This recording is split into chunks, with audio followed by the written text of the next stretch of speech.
आज की कथा एक ऐसी घटना पर आधारित है जिसके प्रतिशोध ने संसार के सबसे भीषण युद्ध को अंजाम दिया। जब पांडवों ने हस्तिनापुर छोड़ने के बाद इंद्रप्रस्थ नाम के एक राज्य की स्थापना की तो इस स्थान पर महाराज युधिष्ठिर ने एक यज्ञ का आयोजन किया। तो उन्होंने सभी राजाओं को आमंत्रित किया। युधिष्ठिर ने हस्तिनापुर के युवराज दुर्योधन को भी आमंत्रित किया। दुर्योधन जब महल को देखते हुए आगे बढ़ रहा था तभी वह एक ऐसी जगह पहुंच गया जहां पानी का तालाब था जो देखने में पत्थर जैसा लगता था, और वह आगे बढ़ते हुए उस पानी में गिर गया। और जैसे ही दुर्योधन पानी में गिरा तो उस महल के ऊपर खड़ी पांडवों की पत्नी महारानी द्रौपदी जोर जोर से हंसने लगी, और उसने हंसते हंसते एक ऐसी बात कह दी कि उसी बात ने दुनिया के सबसे बड़े भयंकर युद्ध को अंजाम दिया। दुर्योधन को उस पानी में गिरता हुआ देख द्रौपदी ने कहा, अंधे का पुत्र अंधा। दुर्योधन के पिता नेत्रहीन थे। द्रौपदी के यह शब्द दुर्योधन के हृदय में तीर की तरह चुभ गया, और दुर्योधन तुरंत ही उस महल से वापस लौटा, और तभी से उसके मन में पांडवों को नष्ट करने का विचार आ गया। दुर्योधन की इस सबसे बड़ी दुष्टता में उसके मामा शकुनी ने उसका पूरा साथ दिया।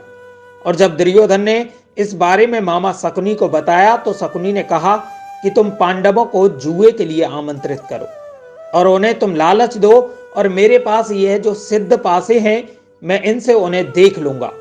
जब पांडव हार जाएं तो जो तुम्हें चाहिए वह सब कुछ ले लेना।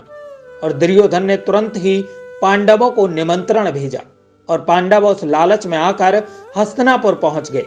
और पांडवों के हस्तिनापुर पहुंचने के बाद राज्यसभा में जुए का खेल प्रारंभ हुआ, और इस जुए के खेल में पांडव जब सब कुछ हार बैठे और जब उनके पास इस खेल में दांव पर लगाने के लिए कुछ भी नहीं रहा तो महाराज युधिष्ठिर ने अपने भाइयों को दांव पर लगा दिया।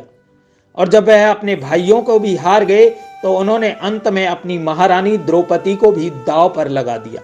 युधिष्ठिर दुर्भाग्य से द्रौपदी को भी जुए में हार गए, और द्रौपदी को जीतने के बाद दुर्योधन को अपना अपमान याद आता है जो द्रौपदी ने कहा था कि अंधे का पुत्र अंधा।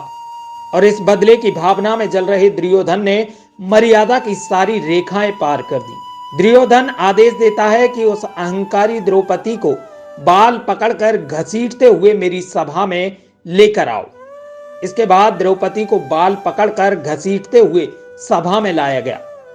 पांडव अपना सर नीचे झुकाए हुए बैठे हुए थे, और दुर्योधन ने भरी सभा में द्रौपदी को निवस्त्र करने का आदेश दे दिया। द्रौपदी अपनी सहायता के लिए सभी को पुकारती रही।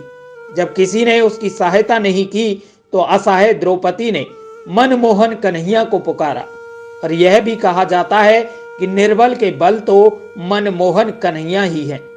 भरी राज्यसभा में अपनी इज्जत को बचाने के लिए तड़पती हुई द्रौपदी की आवाज जैसे ही भगवान श्री कृष्ण के कानों तक पहुंची तो भगवान श्री कृष्ण ने चीर बढ़ाना प्रारंभ कर दिया।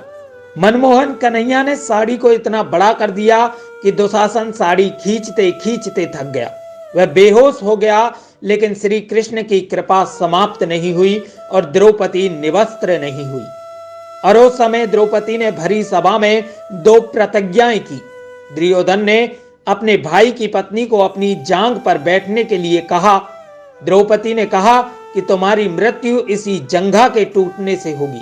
और दुशासन ने अपनी माता के समान पूजनीय भाभी को उसके बालों से पकड़कर घसीटते हुए उस राज्यसभा में उपस्थित किया था। तो द्रौपदी ने दूसरी प्रतिज्ञा की कि मैं इन बालों को हमेशा खुला रखूंगी और इनको दुशासन के रक्त के धोने के बाद ही बांधूंगी। और इस पूरे प्रकरण की वजह से ही दुनिया का सबसे भीषण युद्ध हुआ जो महाभारत कहलाया। दोस्तों, हमेशा याद रखो, किसी भी व्यक्ति को अकारण अपमान नहीं करना चाहिए। केवल एक वाक्य ने और एक उपहास ने कितना बड़ा भीषण युद्ध रच दिया। इसलिए हमें सदा अपनी वाणी पर नियंत्रण रखना चाहिए। दोस्तों, अगर आपको यह कथा पसंद आई हो तो लाइक, कमेंट और शेयर करना ना भूलें। साथ ही हमारी हर आने वाली स्टोरी का नोटिफिकेशन पाने के लिए चैनल को सब्सक्राइब कर बेल आइकन जरूर दबाएं।